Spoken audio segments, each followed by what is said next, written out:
Wes.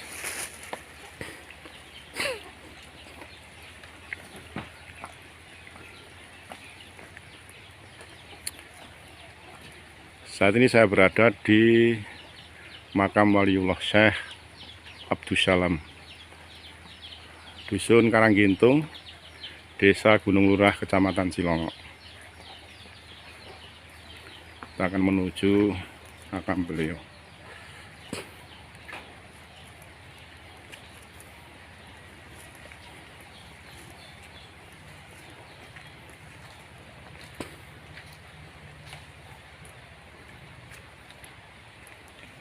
Assalamualaikum. Ya.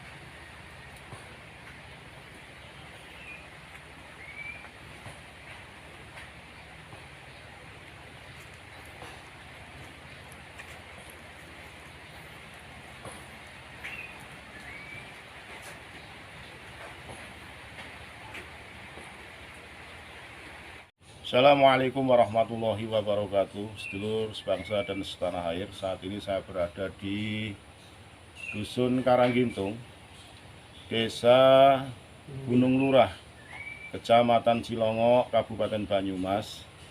Bertepatan dengan 1 abad Nahdlatul Ulama, saya sempatkan untuk sowan para leluhur penyebar agama Islam di Kabupaten Banyumas, tepatnya di Desa Gunung Lurah, Kecamatan Cilongok. Di depan ini adalah makom Waliullah Syekh Abdussalam. Era beliau menyebarkan agama Islam di telatah Banyumas bersama-sama dengan Syekh Abdus Somad yang ada di Jombor, Cilongok, dan Syekh Mahdum Wali yang ada di Karangluas. Kita tentang Mbah Abdussalam, bahwasanya beliau berasal dari Maroko, terus perjalanan beliau untuk menyebarkan agama Islam transit ke Indonesia karena melihat hijaunya Indonesia, ke Kalimantan, setelah ke Kalimantan terus ke Cirebon, ya Mbah Kuwu, di sana di Pesantren Buntet Sunan Gunung Jati, terus melanjutkan perjalanannya lagi ke Kerajaan Pajang. Nah, dari Pajang lah beliau diutus lagi untuk jalan ke barat. Setelah jalan barat, transitlah di dusun kami di Desa Gunung Lurah, tepatnya di dusun, kalau sekarang Karanggintung, kalau dulu itu namanya Sudi Kampir. Nah, Sudi Kampir itu dalam bahasanya adalah mau mampir ke sini. Nah, dalam catatan omongan-omongan dari masyarakat pendahulu saya, sesepuh-sesepuh kita, bahwasanya di sini itu masih hutan belantara, pohonnya juga masih besar-besar, dan orang-orang yang ada di sini sudah menganut kepercayaan bahwasanya di sini udah mengerti apa itu tentang makhluk hidup dan yang menciptakan. Cuman kepercayaan Islam masih belum ada, dan alhamdulillah dengan datangnya Mbah Abdussalam ke sini membawa angin segar untuk agama Islam, dan mereka masyarakat Gunung Lurah khususnya itu masih menyembah pohon, masih menyembah arca, karena di sini dulu ada situs arca juga, arca ada, terus situ Watu Janji ada, dan karena mungkin izin dari Allah membabat istilahnya hutan yang belantara di sini dalam 1 malam itu sudah bersih dan sudah bisa ditempati di sini. dan beliau sampai akhir hayatnya di sini, rumahnya di sini, terus anak cucu dan keturunannya juga masih ada sampai sekarang. Nah, yang dibawa oleh Mbah Abdus Salam itu sebuah kitab-kitab yang tentang isinya itu untuk zaman yang akan datang. Jadi karena dulu penjajahan tidak mau tahu, nah kitab-kitab itu kebakar karena dalam penyerangan penjajah itu kebakar, dan isinya tentang ajaran Islam, bagaimana Islam harus menyembah siapa, terus ketauhidannya seperti apa. Nah, ketauhidan yang diajarkan oleh Mbah Abdus Salam adalah kalimat tauhid, yaitu la ilaha illallah Muhammadur Rasulullah. Itu yang diajarkan Mbah Abdus Salam, sepengetahuan saya itu seperti itu. Nah, Mbah Abdus Salam itu punya mertua yang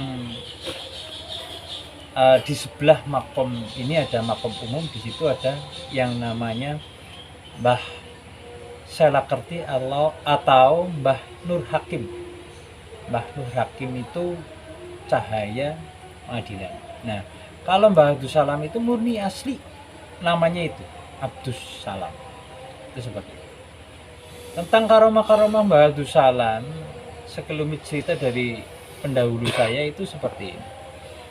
Jadi ketika ada mau penyerangan ke wilayah sini, karena di sini ada Mbah Selakerti yang cukup sakti katanya waktu itu, dan Mbah Abdus Salam tentang agama. Nah, karomah Mbah Abdus Salam adalah menciptakan hujan yang sehari semalam tidak ada hentinya dan cukup besar, petirnya pun menyambar, nggak seperti biasa itu terjadi. Nah, yang poin intinya tidak ada penyerangan itu. Berarti Mbah Abdus Salam itu bisa mendatangkan hujan, Ya, angin, petir, ya. atas izin Allah Subhanahu wa Ta'ala, ya. Terus, Nah. Kang. Nah, dari situ tentang karomah-karomahnya Mbah Abdus Salam, ini saya juga Turki nutur omongannya kaki bahwasanya berbesanan dengan Mbah Selakerti itu dengan suatu adu kesaktian. Nah, adu kesaktian itu bukan bertarung atau segala macam, tapi ini mengandung unsur kekuatan. Mbah Selakerti kenapa dijuluki Mbah Selakerti? Karena Sela itu batu, Kerti karena kesaktiannya. Mbah Selakerti bikin tasbih dari batu, dan Mbah Abdus Salam itu bikin tasbih dari air.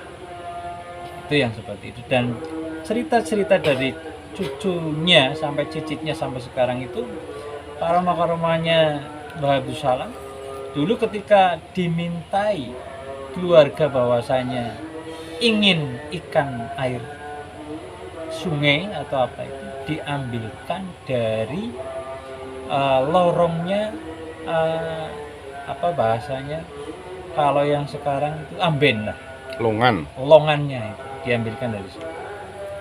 Nah, dari keluarga-keluarga muncul sebuah cerita bahwasanya ketika Mbah Abdus Salam waktu sholat itu tidak di rumah dan tertentu di rumahnya tertentu. Beliau kalau tidak salah itu berparas tinggi besar, berambut panjang putih, hidungnya mancung dan berjenggot. Itu seperti itu yang saya mengutip dari cerita-cerita orang-orang yang saya anggap punya cerita, dan yang punya cerita itu sudah tiada. Jadi itu saya juga mengutip dari cerita-cerita yang orang yang pernah diceritain. Nah, saya bercerita di sini pun walau alam saya bisa bercerita seperti ini, saya juga nggak tahu apakah saya yang cerita atau bahasanya versinya seperti itu. Nah, itu versi orang-orang yang pernah saya temui. Nah, alhamdulillah pada hari ini di satu abad NU dan menjelang 2 abad, saya sudah merenovasi bentuk takdim saya, ucapan terima kasih saya dengan masyarakat, membangun cukup joglo yang sejogetnya buat para berziarah.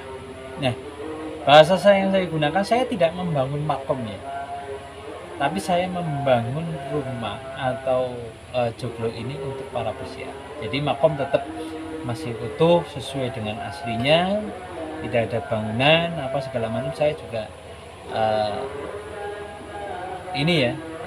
tidak berani untuk istilahnya kalau tidak ada restu, tidak ada restu dan segala macam, saya juga tidak berani untuk melaksanakan kegiatan ini, dan ini murni bahwasanya panggilan.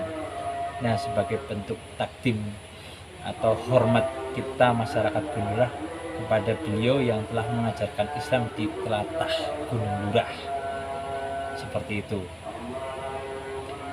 Adapun yang lain-lain mungkin bisa digali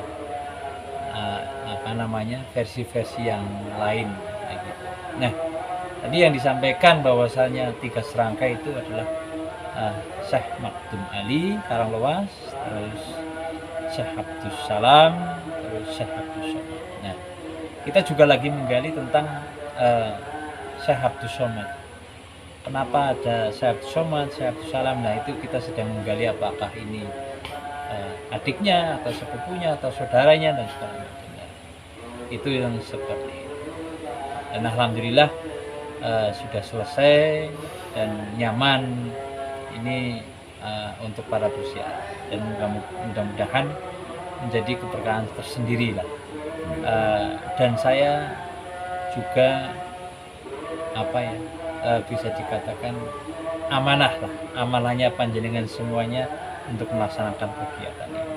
Dan sebelum cerita bahwasanya makom-makom yang ada di sini ini keturun-keturunnya adalah para raden-raden semuanya. Ini ada sebelah makom Mbah Abdus Salam itu ada makam Mbah Nur Besari, itu semuanya berjuluk raden.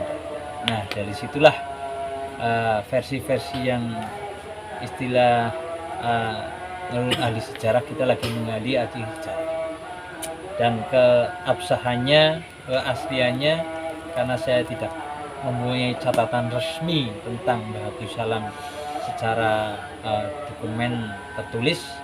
Jadi ini saya bercerita tentang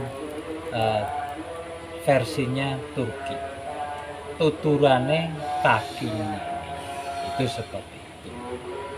Nah, kalau melihat sejarah lagi bahwasanya Mbah Nur Besari menurunkan beberapa kaitannya lurah-lurah yang terdahulu. Kalau dulu ada Demang ya, di sini juga ada makom Demang juga, Demang Singa Menggala ya. Di sebelahnya pemakaman ini ada makom Mbah Singa Menggala. Nah, konon cerita itu adik atau anaknya, saya kurang tahu, versi saya itu masih berkaitan dengan Mbah Singadipa Pandurake. Itu seperti itu. Kalau diurutkan lagi ya itu Mbah Abdus Salam menurunkan ini sampai ke anak cucunya. Nah, yang saya yang dulu itu ada yang mencari yang namanya Jenderal Bintang 4, tapi sekarang almarhum. Yang saya mengerti adalah Pak Jenderal Gading. Beliau tahu, dia pernah berjuang di sini untuk mempertahankan tanah air Indonesia, dan beliau waktu masih sugeng sering sowan ke sini untuk mengingat kenangan-kenangan perang di wilayah Desa Gunung. Nah, itu mungkin versi saya yang tadi saya sebutkan bahwasanya Turki ya, jangan disalahpahamkan, disalahartikan. Ini bisa salah bisa benar, tapi itu yang saya tahu tentang Mbah Abdus Salam. Nah, terima kasih. Mungkin itu saja yang bisa saya sampaikan. Lain waktu dan kesempatan mungkin kita bisa ngobrol lagi. Terima kasih. Saya kira itu informasi dari sedulur-sedulur. Intinya saya datang ke sini dalam rangka bentuk takdim rasa hormat kepada waliullah penyebar agama Islam di tlatah Banyumas terkait dengan 1 abad Nahdlatul Ulama. Semoga dengan 1 abad Nahdlatul Ulama ini menuju 2 abad yang akan datang akan lebih baik lagi dan bisa menjadi sebuah wadah yang bisa mengayomi warga Nahdien, bahkan menjadi pengayom di negara Republik Indonesia.